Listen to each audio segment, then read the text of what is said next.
Broadcasting from Manhattan Beach and the World Wide Web, you're listening to CHSR, HealthyLife.net. As a service to our listeners, this program is for general information and entertainment purposes only. CHSR, HealthyLife.net does not recommend, endorse, or object to the views, products, or topics expressed or discussed by show hosts or their guests. We suggest you always consult with your own personal, medical, financial, or legal advisor.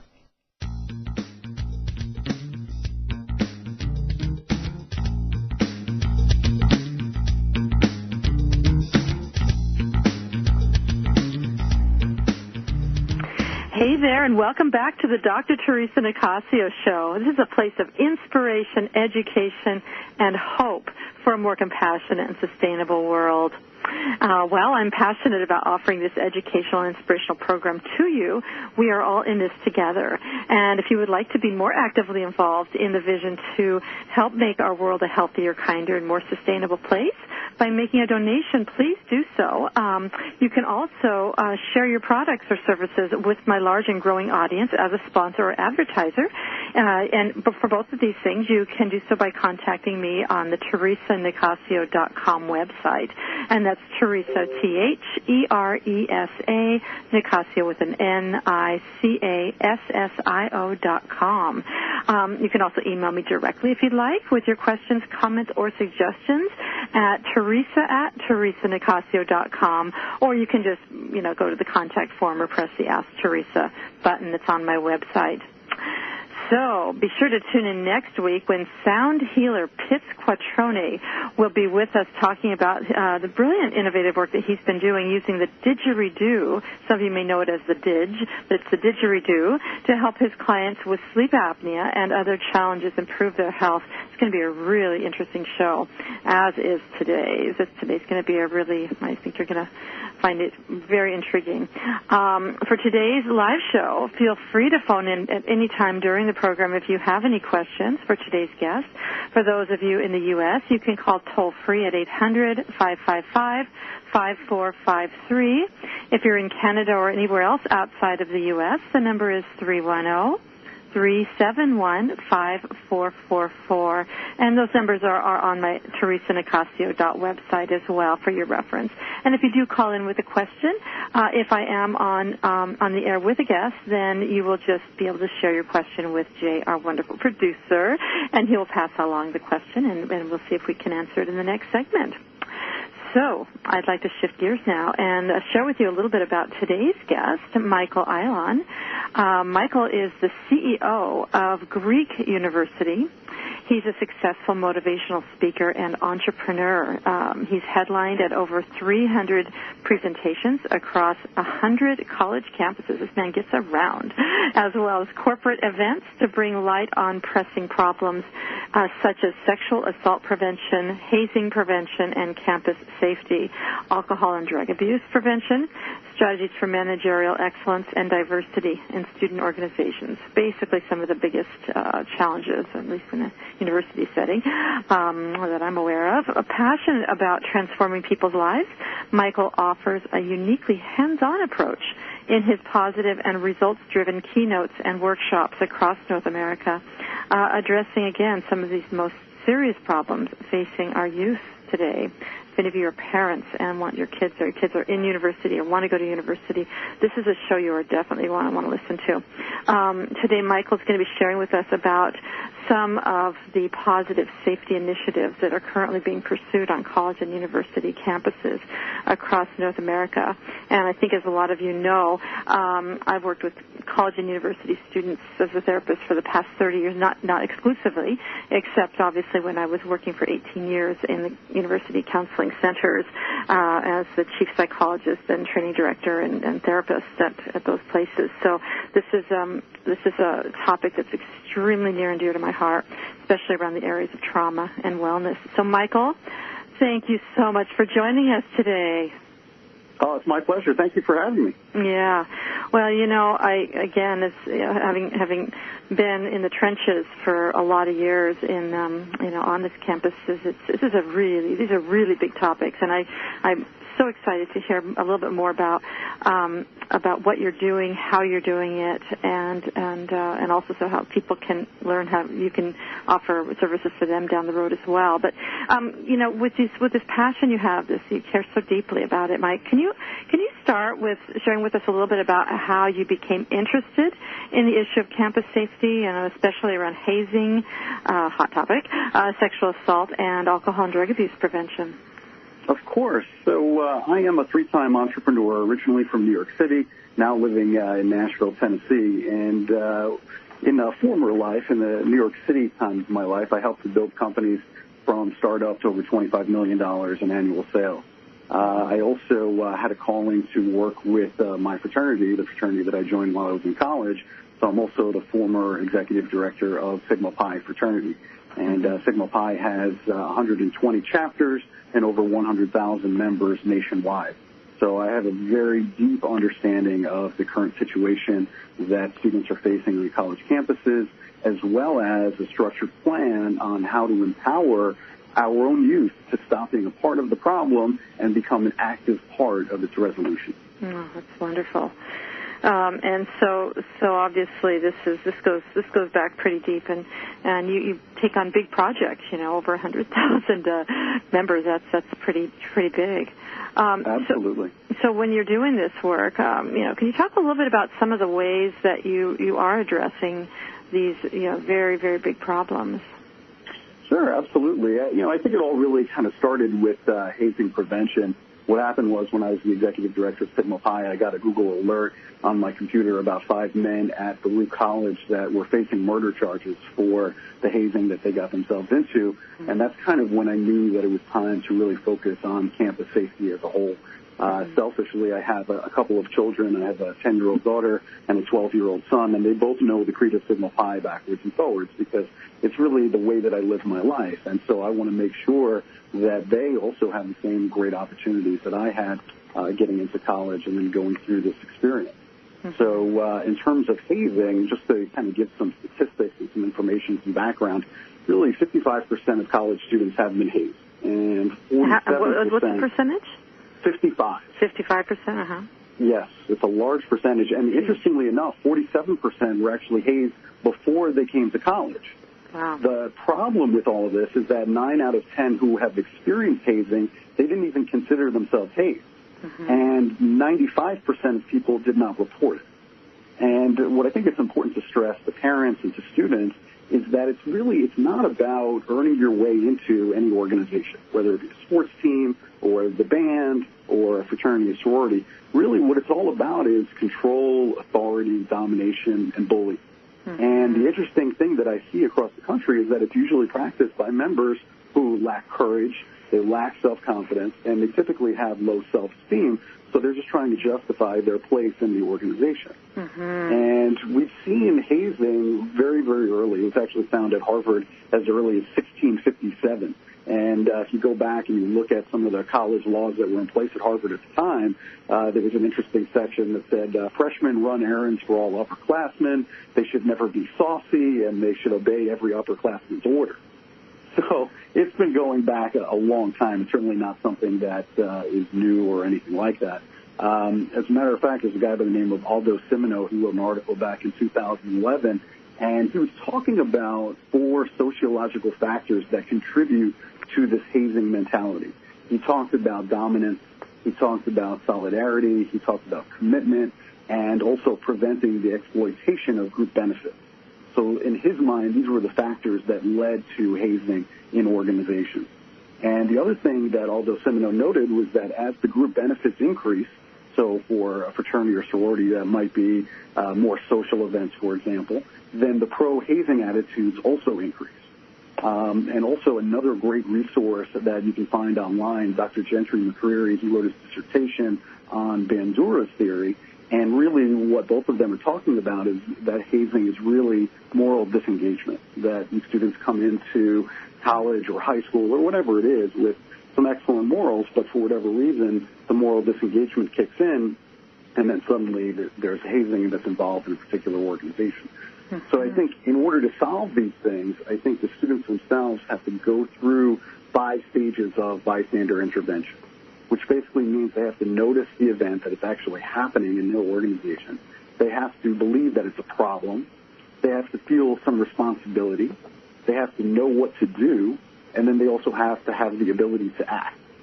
So I think what I do in working with college students across the country is to make sure that the students themselves define what is acceptable to them, what is not acceptable. I encourage them not to accept tradition because many of our organizations have been around a very long time, and it's just easy to accept tradition blindly instead of asking questions. I think I want to encourage them to voice their opinion. Again, not necessarily something that's easy to do for somebody in high school or a first-semester freshman, for example. I encourage them not to participate in anything that might be considered hazing. I think they should talk to other members in the organization about their concerns, try to ask what are the risks, what are the goals, and what is the purpose of these events, and then just come up with new activities that promote the organizational bonding as opposed to the new member bonding, which is a very different thing. So that's kind of, in a nutshell, everything on hazing there. Right. So that idea of promoting organizational bonding instead of, you said, instead of initiate? Correct. That's exactly right. Too many people fall into the trap of saying, well, all of our new members have to be unified. But really, what's most important to any organization's success? It's really that everybody should be working together, the entire organization. If we're just focusing on, let's say, new initiates or new members, then what ends up happening is you actually have 4 distinct cliques within an organization. So in college, for example, it might be the freshmen versus the sophomores versus the juniors versus seniors, et cetera. And so what ends up happening is you have a divided organization full of cliques, and you're never going to be as effective as you want to be because of those cliques. And so that's typically what I find in organizations that have that hazing mentality. Well, it's like you're looking at the psychology of oppression, too, because part of the psychology of oppression is having a tiered order of dominance. And I love how you're going instead at a more community approach, right, embracing that sense of community. Yeah. And so this is really... this is really in the face of tradition. You're talking about traditions. And how are people responding to you coming in? It's like you're a big party pooper. Well, I want them to ask questions. I mean, I think that all too often, because, let's say, fraternities and sororities are very old organizations, many of them started in the late 1800s, people fall into this trap that we just have to continue doing things the way that we did. But the reality is that just doesn't work anymore. Obviously, litigation and attorneys are plentiful today. And I think we really have to start asking some real tough questions about what is the purpose of these activities. And obviously, as a college student, once upon a time myself, I wanted to be successful when I graduated. So having hazing in my organization, to me, was completely unacceptable because I don't want to be involved in an organization that is hazing their members. And again, I want to stress that most organizations are very, very good organizations. Unfortunately, with media and everything else, we end up hearing about the worst 1% that's out there. And so really, a lot of my talks, whether we're talking about substance abuse or we're talking about sexual assault prevention or hazing prevention, is really just trying to change that narrative and really try to put the leaders on campus, when in many cases are a fraternity and sorority or athletes, to really kind of put them in the driver's seat and to change the narrative and basically show the university that they're actively involved in that resolution versus they're the ones that are perpetrating these problems. Right. Well, I'm glad you brought up this whole thing around the media, because I think that this is a big fear, and a lot of parents are feel pretty scared when their kids say, I'm thinking about going through Rush, I want to get involved in the fraternities, and then if the parents then do go on Google or YouTube, and then they start seeing some of the documentaries about the worst of the worst, as I'm sure you're like totally connected and know about some of the history around the connection of the worst of fraternities and secret societies and all of that. Do you want to speak a little bit about that? Because I'm sure some of you listeners are wondering about that, because this is really great what you're doing and shifting the narrative and bringing more education about what's really going on. So could you talk a little bit about that, Michael? Sure. When fraternities and sororities are done right, there is no better leadership experience on a college campus. And I'm living proof of that, because I didn't have these kinds of leadership skills, communication skills, and motivational skills. And I really attribute all of those to my fraternity experience in my local chapter and just being on the local exec board and working with my fraternity, this group of 60, 70 men towards a common goal. And I think that they have a distinct advantage on college campuses because of that experience. Instead of just going to class and coming back and that's it, they're actually running a business while they're on a college campus and learning how to motivate people. And ultimately, that's not something that's going to go away. That's something that I saw in my first job after graduation, was that I was essentially the supervisor for 5 people, and these people were all at the company for way longer than I was, and they had a lot more experience than I did. And so the question is, how do we motivate them? Because ultimately, sometimes you're going to find people that are just inherently lazy. And students see that in college campuses as well. So I encourage them to figure that out on a college campus, and I really believe that fraternities and sororities give them those tools to ultimately be much more successful immediately upon graduation. And so those are the types of things that I'm seeing and encouraging, but of course, there are issues, just like you brought up. Certainly there are movies and documentaries and other things about this worst 1%. I know sexual assault, for example, is one of those topics that's being brought up. And if we talk about some of the numbers, 21% of females are affected by a sexual assault since entering college. And over a lifetime for females, it's 34%. When you look at males, 7% are affected, and that's 11% over a lifetime for males. So really, this problem is affecting people of all races, religions, sexual orientation, everybody in our community all over the country. This certainly isn't something that is just for fraternities and sororities. It's everybody. And I think some of the other myths, too, is that many people think that for sexual assault that is committed by somebody who's a stranger and that typically it's about sex. But the reality is that it's usually somebody who you already know. 51% of the time, it's somebody you already know. And strangers is only about 14% of the time. Also, I think it's important to dispel some other myths that really sexual assault is a crime to express power and control over somebody else, but sex is not the motivation behind it. Many times we also see offenders that are using their position of power over somebody to reach their victims. So many times when we read about it in the newspaper, it could be a boss, it could be a coach, it could be a teacher, etc. So my presentation when I come to a college campus is we'll go over the definitions. It's important for them to know the difference between, let's say, a sexual assault and a rape, even though these terms are used interchangeably. We go over consent, which is obviously a clear and freely given agreement for sexual contact. And then we start teaching bystander intervention skills, which are the skills to take action and to intervene when they see something.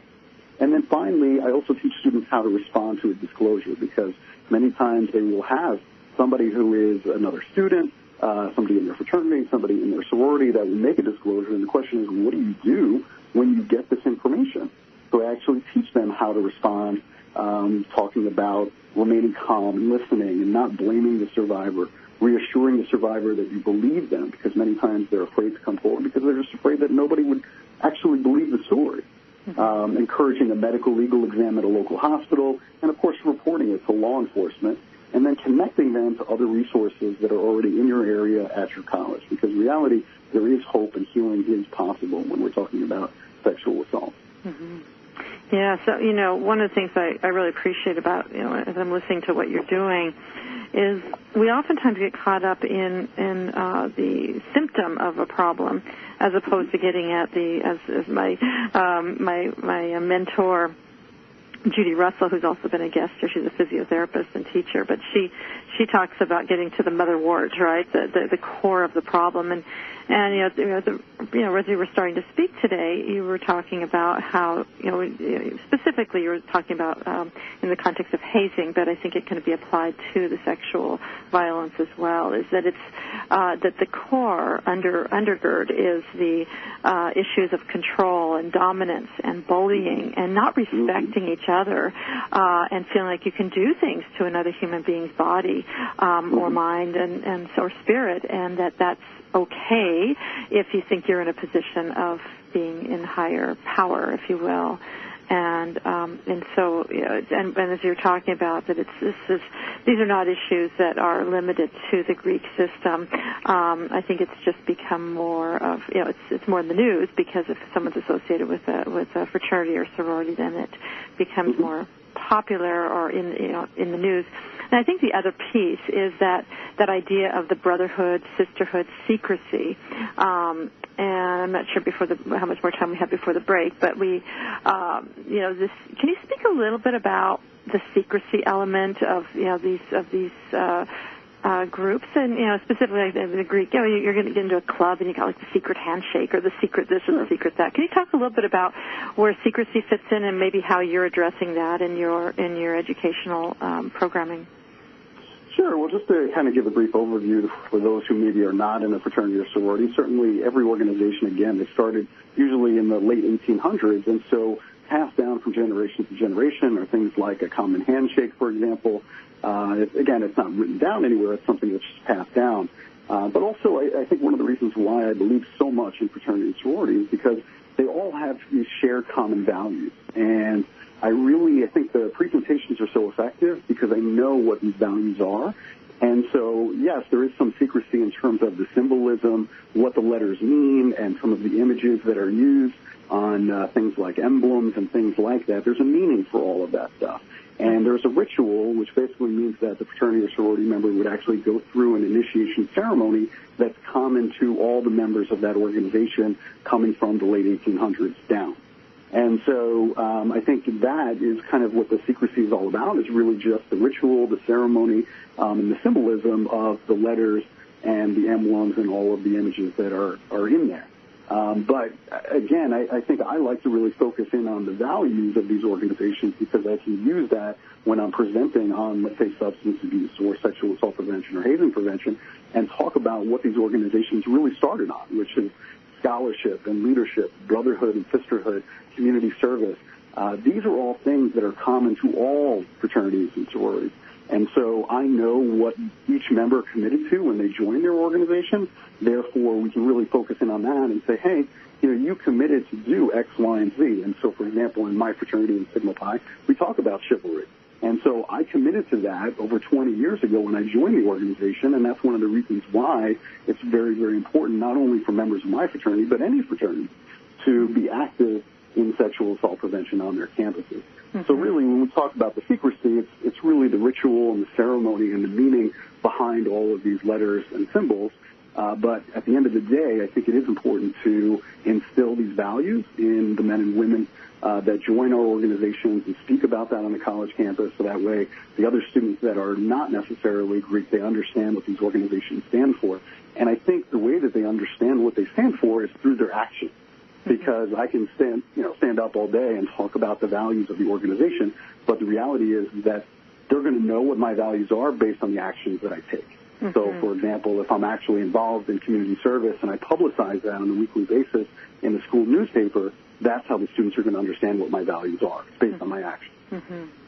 And so, nourishing the soil of kindness and, as you're mentioning, community service, of hard work, scholarship, of community, which really, I like to shift the idea of brotherhood, sisterhood, which has an exclusionary quality to it, to a sense of community where people feel like they're a part of something larger than themselves, and there's people, it's almost like family they can count on, right, that idea of brothers and sisters. So it can meet a real psychological need. And so as long as it's kind of like any other dysfunctional or functional family system, as long as there's integrity within the family unit, then secrecy is not a problem. It's again, one of my areas I've done a lot of work over the past 30 years is around sexual abuse, child abuse, surviving from different kinds of things happening, and oftentimes out of dysfunctional families. So in the dysfunctional family unit, secrecy is a classic feature, but again, there can still be very functional family systems that have secrets and inside jokes as well. So, I think we can talk a little bit more about this. We do need to go to a break, but guys, this is. Thank you, Mike. This is really wonderful. Don't go away, folks. After the break, Mike's going to be back with us, continuing to talk about college and university students and what it's like talking about these uncomfortable topics, and substance abuse we want to get to as well, sexual abuse, hazing, and so forth that happen on campus. So don't go away. We'll be right back.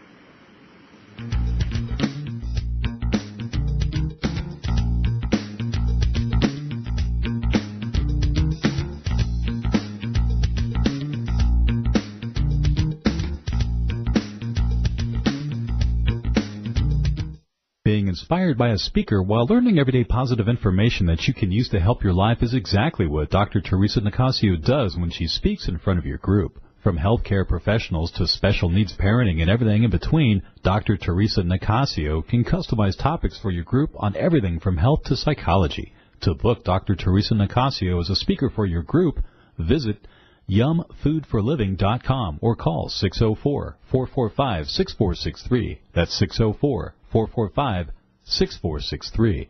Yumfoodforliving.com is the place to get easy allergy-free recipes, all free of sugar, gluten, and dairy. But that's not all you'll get when you visit yumfoodforliving.com. You'll get resources for all kinds of things like wellness articles, videos, podcasts, a blog, all to help you create easy, healthy living. There's even a 50-page downloadable book introducing you to the philosophy of yum.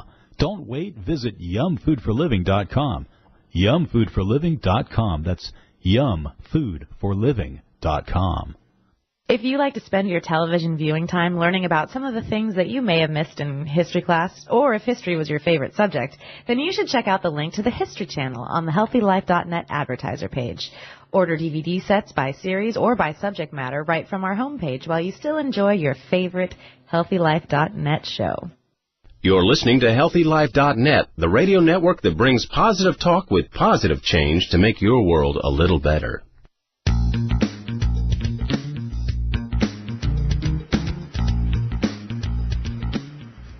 Welcome back to the Dr. Theresa Nicassio Show. For those of you who are just joining us, we've been having a really engaging conversation with Michael Ayalon about improving safety on college and university campuses. So just before the break, we were starting to talk a little bit about that brotherhood, sisterhood piece. And, as a mom myself, I have a university student as well, and as another child as well who will be at that age. And I also was a former university counselor for 18 years on university campuses, and so I know all too well the challenging tasks that you've taken on, Mike, in educating and inspiring college students to change and such. So I'm wondering if we can carry on a little bit about this notion of brotherhood and sisterhood, because that can have both really positive connotations, and it also can have some can bring a little bit of leeriness or wariness because of what it can mean about issues around inclusion or exclusion. So can you just share a little bit about your thoughts about that, Michael?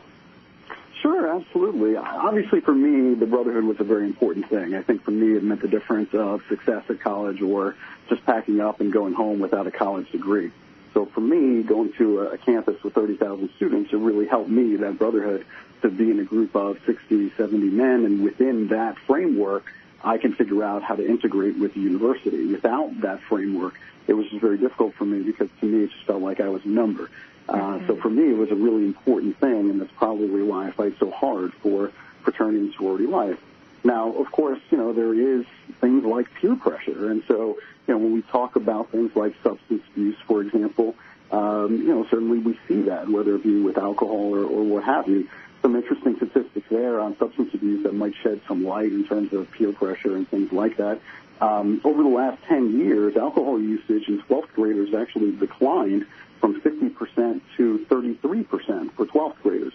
And this was measured by what's called the Monitoring the Future. It's an annual survey of 8th graders, 10th graders, and 12th graders that are conducted by researchers at the University of Michigan in Ann Arbor. And they've been doing this survey since 1975, and over 45,000 students participated in this particular survey in 2016 from 372 public and private schools. So the data is very good. And again, the alcohol usage in 12th graders actually has declined over the last 10 years significantly. But yet in college students, 35% of college students have been binge drinking in the last 2 weeks. And they define binge drinking as 5 or more drinks in a row. And 42% have been intoxicated in the past month. So again, we're seeing this decline in 12th graders, but then obviously once they get to college, things change. And so there is some concern there. And again, I don't necessarily think that this is something that's confined to just fraternities and sororities. It's not. But, we have to start asking some real questions there, because binge drinkers, they have significantly higher rates for many risky behaviors, things like other substance abuse and overdoses, violence, depression and self-harm, so that could include suicide, which I actually saw a very high increasing number in the past few years. Sexual activity, so they would be at high risk for STDs and HIV. And then also motor vehicle-related problems. So people who are binge drinkers, they tend to have low seatbelt use. They might be riding with a drunk driver, or they might find themselves in a DUI or DWI situation. And also the binge drinking causes a loss of memory, coordination, judgment, and some cancer and liver problems. So when we talk about substance abuse, whether it be alcohol or drugs, we really do have to start asking some questions. Are they more likely, because of that peer pressure, to engage in this stuff, or are they going to stay true to who they are? And really, that's what I start talking about, is just be true to who you are and make sure that the people around you, whether it be a significant other or your brothers and sisters, that they should respect the values that you come to the university with. Yeah, well, especially if there seems to be a reduction in alcohol use, and I don't know if they looked at other substances as well. If it wasn't just replaced with other drugs, which it could have been, but it's hard to know. That if there is that decrease, and if people can honor each other, for who they are, then there'll be less of that peer pressure. But I wonder, some of it's, I think, peer pressure, and some of it is, I would say, social anxiety. I've certainly seen a lot of clients, a lot of people who feel like they're more fun when they've been drinking, and they're less anxious about being who they are, quote unquote, after they've had a drink or two or more, and they can, and then get reinforcement for being the life of the party, right? If they've had just enough to be a little extra goofy, and probably, and something I should mention that for those of you listening, it's very interesting with regard to alcohol use. The first part of the brain that stops getting blood flow, when we drink, there's a part of the brain that stops getting blood flow, and that's in the prefrontal cortex, which is the part of the brain, the inhibition center, which keeps us from saying and doing really stupid things. So it's it's very heartening to hear that the rates have gone down to 33%. That's still pretty high, but it's still it's an improvement in terms of grade 12 students. But going into not just drinking but binge drinking within the past month, 42% is a huge number. So this is we're dealing with a pretty big thing. Because, oh, my goodness, it's already getting close to time to the end of this thing. Real quickly, Michael, if you could speak a little bit about how you are addressing this substance abuse as you speak. Well, really, I think it's about just teaching all of these statistics and making sure that the students understand what the consequences are. So if we're talking about marijuana use, what are the consequences there? Current marijuana users are basically... Students who are not current marijuana users are more than twice as likely to report an average grade of A than those who do use it. So if we look at it's 30.5% versus 12.5% in terms of average grade or A if they're a current marijuana user or not. So I think it affects brain development, it reduces thinking, memory, and learning function that may last a long time or even be permanent. So I really talk about all of those consequences because I think it's important for them to know what it is that they're putting in their body and what the ramifications are. Great. Okay, guys, we need to go to another break here in the flash, but when we come back, we're going to be talking more with Mike Ayalon about teaching a different way of being on campus to reduces campus violence, substance abuse, and hazing. So don't go away.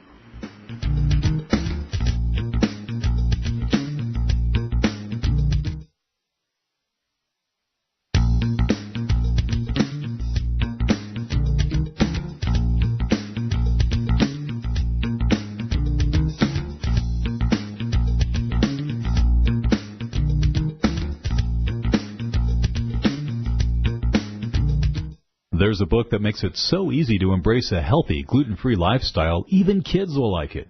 Filled with heartwarming stories, food as medicine health tips, easy allergy-free recipes, and creative culinary inventions, the award-winning book, Yum, by Dr. Theresa Nicassio, is your source for all of this and more. So make gluten-free living easy, tasty, and fun.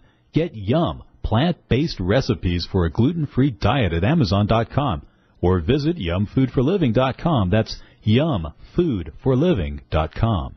What does HealthyLife.net and Amazon.com have in common? Well, they're both available on the Internet. They both give great value. But most important, most of our positive program hosts and guests are accomplished authors, and their books are available from, you got it, Amazon.com. Now, it even gets better than that, because when you're listening on air to a HealthyLife.net host or guest, you can go directly to Amazon.com, and you can order your book while you're still listening to your favorite HealthyLife.net program. So when you hear an author you like, go to the homepage of HealthyLife.net and click on Amazon.com. When you have a food allergy or dietary limitation, Dr. Theresa Nicassio knows it's hard to give up the foods you love, so she decided to put on her chef hat and give you affordable, personalized culinary consultations that will light up your taste buds. You'll explore substitute ingredients so you can enjoy your favorite foods again. She'll even help you make food preparation easy and guide you on your path to healthy living. And to get started, all you have to do is call 604-445-6463. That's 604-445-6463.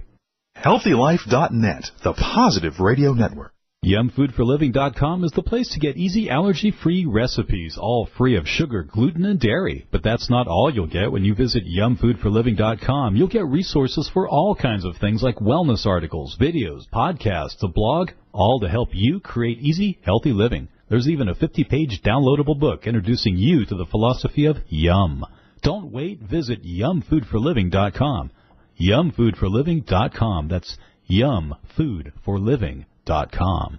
HealthyLife.net, the positive radio network.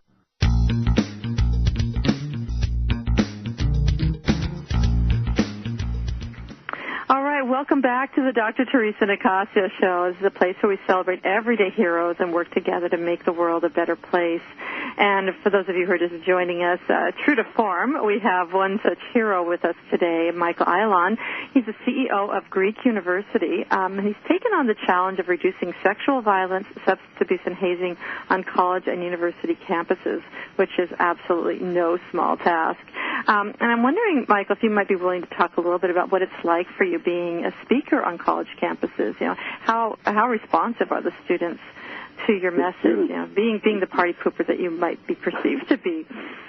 Believe it or not, the students are really embracing these messages. They're ready to talk about it, and they're ready to do something about it. They just need the resources in order to help them get there. Mm-hmm. So it's typically the adults, from what I've seen, that are a little bit hesitant to talk about this stuff, but the college students don't hesitate at all. As a matter of fact, I was speaking about sexual assault prevention at a university in Massachusetts, and some of the best parts about my job is hearing from students after the presentation and then watching all the positive changes that they bring to their college campus.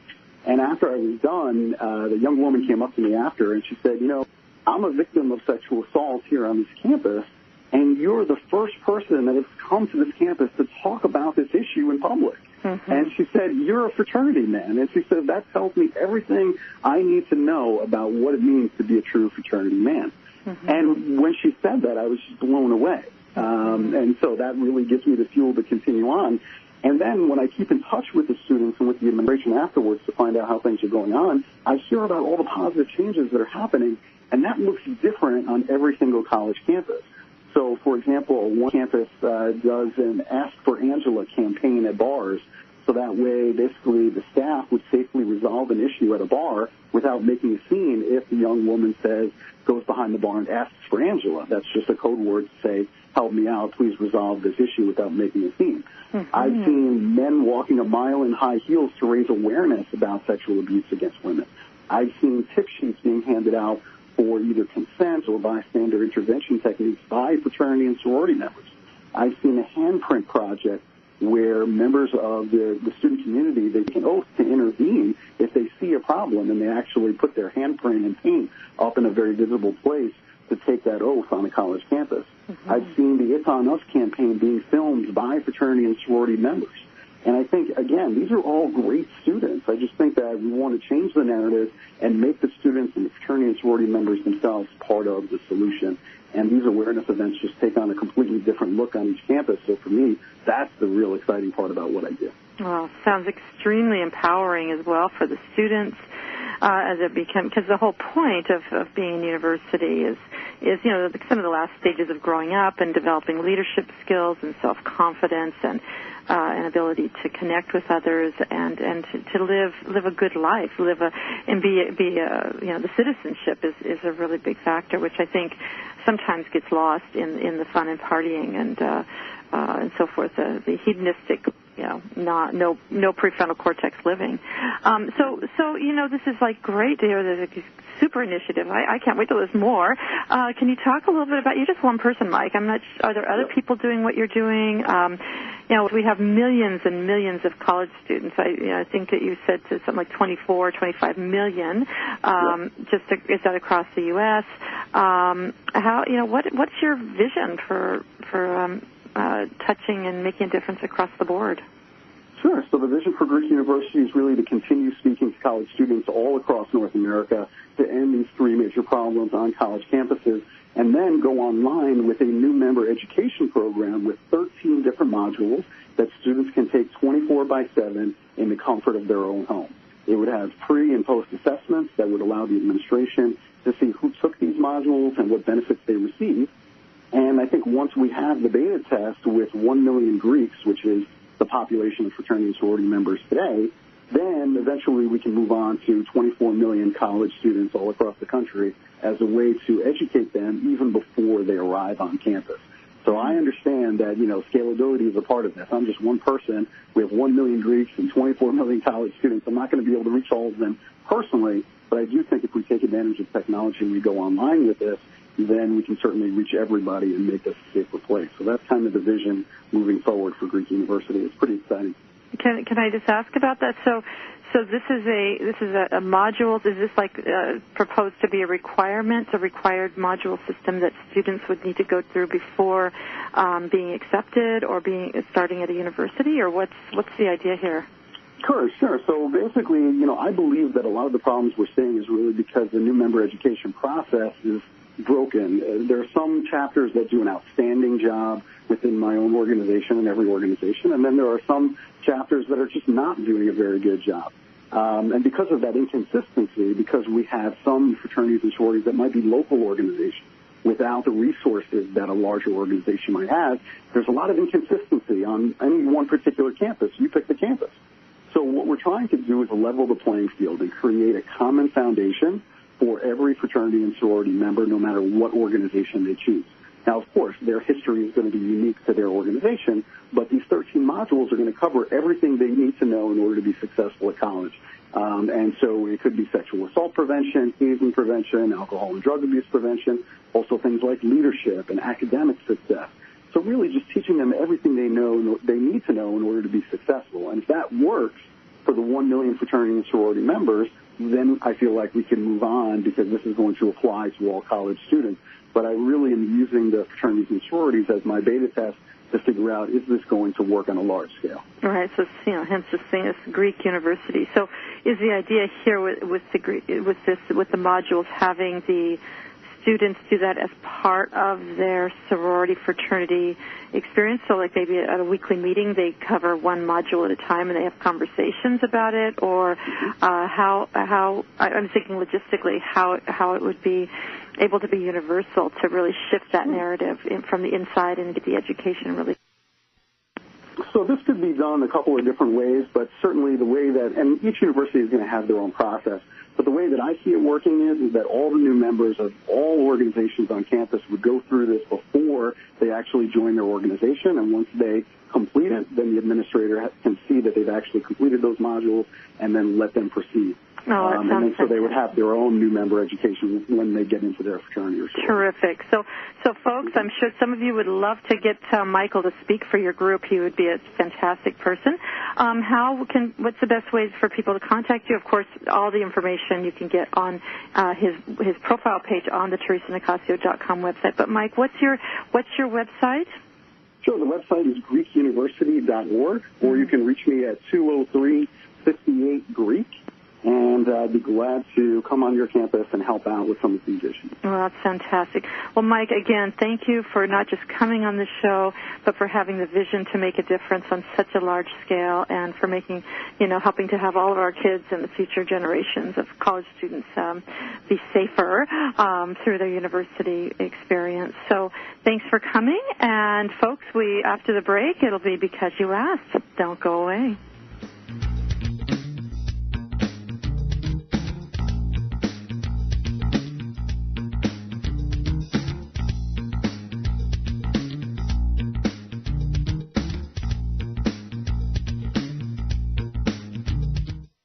Being inspired by a speaker while learning everyday positive information that you can use to help your life is exactly what Dr. Theresa Nicassio does when she speaks in front of your group. From healthcare professionals to special needs parenting and everything in between, Dr. Theresa Nicassio can customize topics for your group on everything from health to psychology.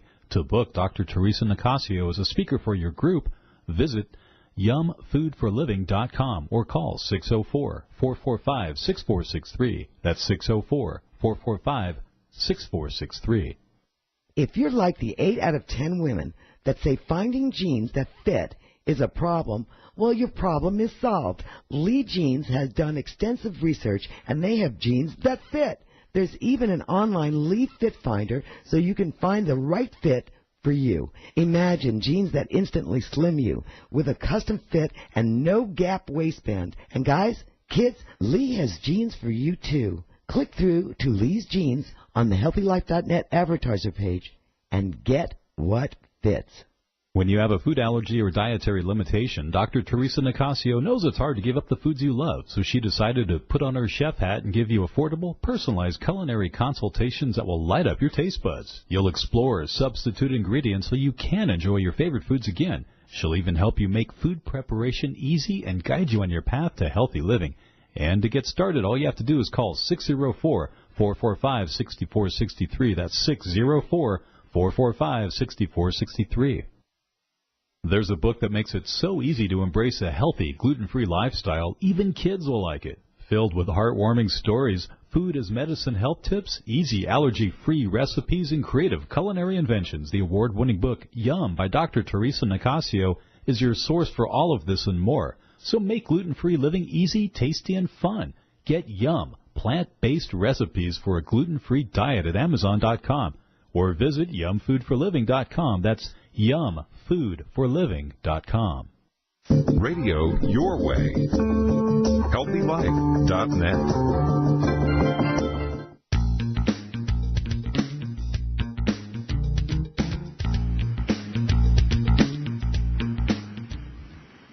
Welcome back. You're listening to the Dr. Theresa Nicassio Show, where we celebrate life, love, and kindness while also acknowledging the challenges that are a part of living. And this is the part now, this is the Because You Ask segment of the show where typically I answer your questions. They can be about anything, psychology, health, parenting, relationships, gardening, cooking, pets, whatever. And I oftentimes like to use this segment to answer questions that in some way might relate to even if we have speakers in that day, then I oftentimes try to interweave the questions that come up about that. You can send questions in by just clicking on the Ask Theresa tab on my website, easy to find, on the TheresaNicassio.com. That's Theresa with an H, Theresa, Nicassio with an N, Nica, 2 S's, SSIO.com. Or you can email me your questions directly at Theresa@TheresaNicassio.com. And thank you so much for your questions. For today, I'm going to shake things up. I actually was going to talk about, it was a topic I was going to talk about that I thought would be related to today's speaker, and there's a bunch of questions that have come up around it. But you know what? The content of today's conversation is so important that just talking with Michael Ayalon, I think I'm going to go in a little different direction today because, he brings up a lot of issues around this idea of connection and knowing who you are. So I'd like to speak a little bit about that and how it relates to some of the challenges of transitions and feeling like you matter. And so I'm going to start with that. So Mike was saying that he was when he went to university that he actually was feeling really lost. And he didn't really have a sense of feeling connection. And so for him and for many students, it's normal. We all seek to find a sense of community. And that's one of the beautiful things that can be there for people with regard to the sororities and fraternities, is it's like a created organization that's been thought through that gives a sense of community. And as he was talking about, there's been some history that hasn't been all that positive in some sub-communities of the Greek system. But then there's also some other amazing elements where there's not only a sense of community, but also a sense of mattering and meaning and learning leadership skills and so forth. So I just want to talk about that theme, whether it's going to university and wanting to feel like you fit in, or it's going to a new city where you move and you want to fit in, or maybe you have kids and they could be grade school and you have to move and you change schools. And so that challenge of integrating into a new environment, but also the part of when you aren't the one moving. This is the exciting part that I think we really can make a difference, is having a consciousness that when people are new to an environment, whether it's college, whether it's a classroom, whether it's some sort of other organization you're part of, that those who are not the newbies, to have just changing our vision to a place of compassion and awareness that when someone is new to an environment, that they're very vulnerable. They're very vulnerable, and so much so, as we've seen in, with situations around hazing and so forth, sometimes people will actually put themselves in danger or dishonor who they are because of that higher desire and longing to be a part of community. So when we have that awareness that there's vulnerability, and also that when people come in, that they may or may not have some people have really awesome social skills and they're like super charming, and it's really easy to like wrap them up and say, hey, come on and join us. But there's also a lot of people who maybe aren't privileged with the social skills. Maybe they're not privileged with the same cognitive abilities or financial resources or whatever it is that your community, might represent, and can maybe feel like they're less of a good fit, quote unquote, for that community. So when we have that kind of situation, it's easy for us to overlook people, and unfortunately, we will have down the road. We're going to have one of our speakers is going to be talking about the Society for Recovering Doormats. When people feel like doormats, we all have had moments perhaps where we felt like we didn't matter. So what we can do, and this is one of my big agendas, as you all know, is how can we ask ourselves, how can we rise to a place of having the spirit of inclusion, being as inclusive as we can wherever we are, and having that spirit of compassion and sensitivity to the uniqueness of each person, and help to bring the beauty in every person that we meet out, even when they aren't feeling particularly beautiful or intelligent, or maybe they're feeling socially awkward or anxious. So having that spirit of inclusion, inclusivity, is I believe, just like Michael's working on changing the whole story of the Greek system so that people are coming into it where they honor themselves and honor, and they don't do things like feeling like they need to drink alcohol or as much alcohol to feel like they fit in, that we can be a part of the solution on that end. But also I'd like to speak on the place of, as someone who's going into something new, maybe going into university or moving to a new city or going to a new school, whether you're listening and you're a young person or you're, any age, to give yourself a break, right? And be kind to yourself, but also realize that, just like Michael was talking about, that you don't have to give up who you are. You can honor who you are, and that's a really important gift to the world. You know, however quirky you are, I want to celebrate our quirkiness, our craziness. It's part of what makes us human. So this is really where I wanted to go today. I didn't plan on this, but it just emerged through this conversation with Michael today. So, we're getting to the end of today's show, and I hope you've enjoyed today's program. Thank you so much for joining me and joining Michael as well. Be sure to tune in next week when sound healer Pitts Quattrone will be on the show. He's going to talk about how he uses the didgeridoo to help his clients. It's really cool what he's doing with sleep apnea in particular. I'm totally thrilled to share that with you, and other challenges to improve their health. And again, you can send in any questions you might have for this show for me, for future guests in particular. I love it when it's with regard to a topic that we're going to be covering, by clicking on Ask Theresa tab on my website. That web address, again, is TheresaNicassio.com. Keep sending in your questions. They're awesome to address on the air, and it's a great opportunity to offer information that can make your life much easier and healthier. So I'm Theresa, and this has been the Dr. Theresa Nicassio Show. Bye for now, and I wish for you a wonderful week. Until that time.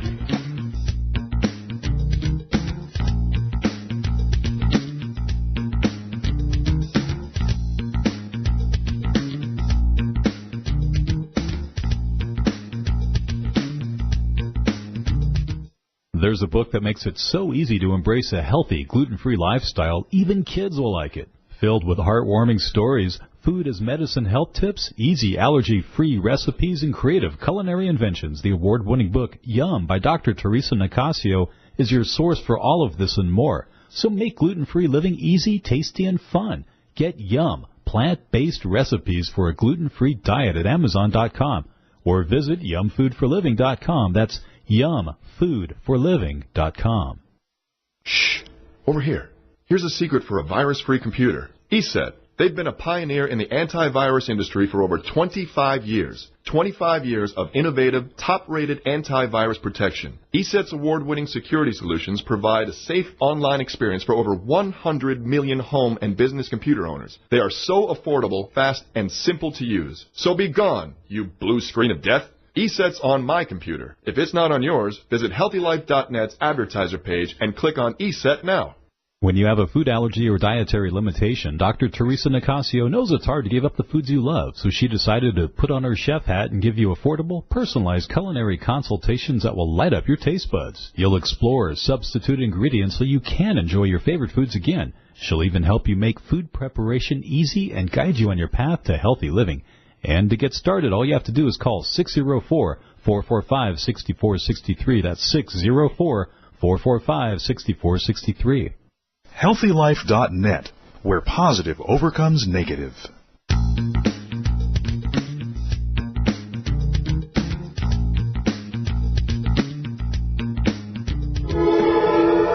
Hello, this is Jonathan Goldman.